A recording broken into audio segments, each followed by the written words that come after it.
बेलपत्री की बीच वाली पत्ती पर शहद लगा लीजिए और शंकर भगवान के शिवलिंग पर जाकर उसको बच्चे के हाथ से चिपकवा दीजिए। बच्चे ने भले पढ़ाई नहीं करी हो पूरी साल, पर बच्चा उस सब्जेक्ट में जिस दिन वो बेलपत्री चिपका कर आएगा उस दिन उस सब्जेक्ट में बच्चा पास होकर ही रहेगा। पहचान लिया?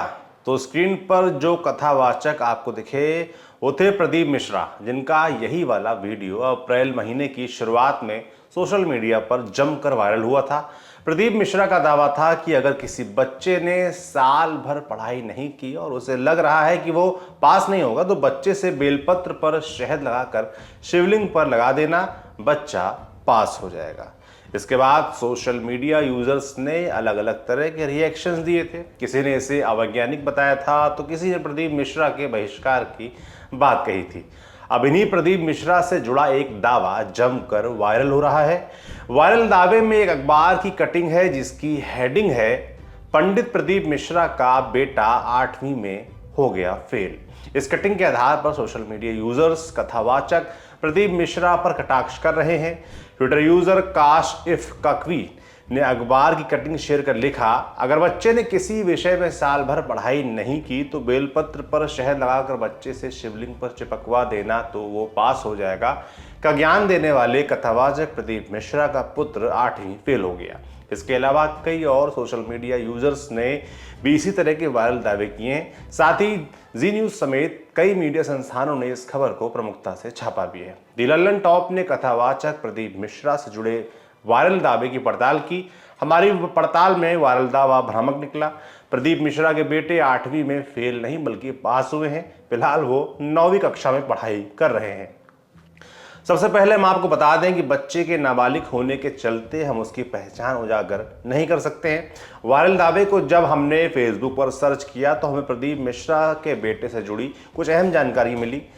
एक फेसबुक यूजर अर्पित मिश्रा ने दावे की सफाई पर एक पोस्ट लिखते हुए बताया, पंडित प्रदीप मिश्रा जी के संबंध में उनके पुत्र के 8वीं क्लास में फेल होने का प्रचार किया जा रहा है जो निंदनीय है। वो पास हुआ है, रिपोर्ट कार्ड आप सबके सामने है। इस तरह का गलत प्रचार बंद करें। आदरणीय पंडित जी ने सीहोर का नाम देश विदेश में अपनी ओजस्वी वाणी से मशहूर किया और कुछ लोग अफवाह फैला रहे हैं, वो बंद होना चाहिए।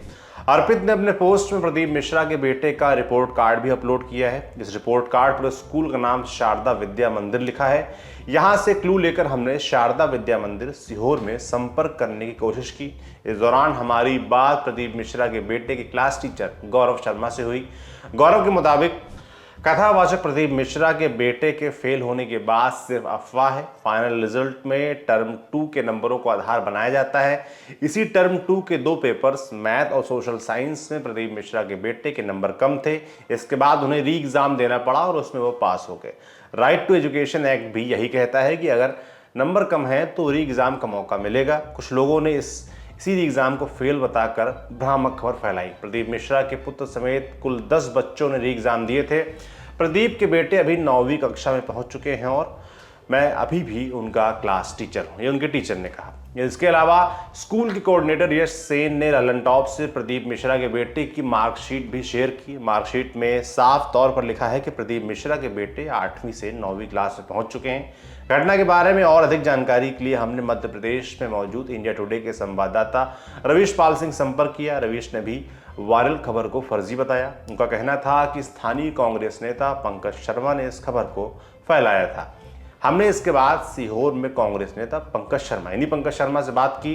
पंकज ने बताया, पहली बार में प्रदीप मिश्रा का बेटा फेल हो गया था लेकिन री एग्जाम में पास हुआ। मैंने री एग्जाम से पहले वाले पेपर में फेल होने पर सवाल उठाए थे। खैर, राइट टू एजुकेशन एक्ट क्या कहता है वो जान लेते हैं। राइट टू एक्ट के में भी इस बात का जिक्र है कि यदि कोई बच्चा 5वीं और 8वीं की परीक्षाओं में फेल होता है तो उसे री एग्जाम के जरिए एक और मौका दिया जाएगा। बच्चा री एग्जाम में पास हुआ तो ठीक, और अगर फेल हुआ तो फिर सरकार ये तय करती है कि उसे आगे क्लास में जाने दिया जाए या नहीं। तो नतीजा क्या निकला? हमारी पड़ताल में कथावाचक प्रदीप मिश्रा के बेटे को लेकर किया जा रहा दावा भ्रामक निकला। प्रदीप मिश्रा के बेटे को गणित और सोशल साइंस में आवश्यक नंबरों से कम नंबर मिले थे।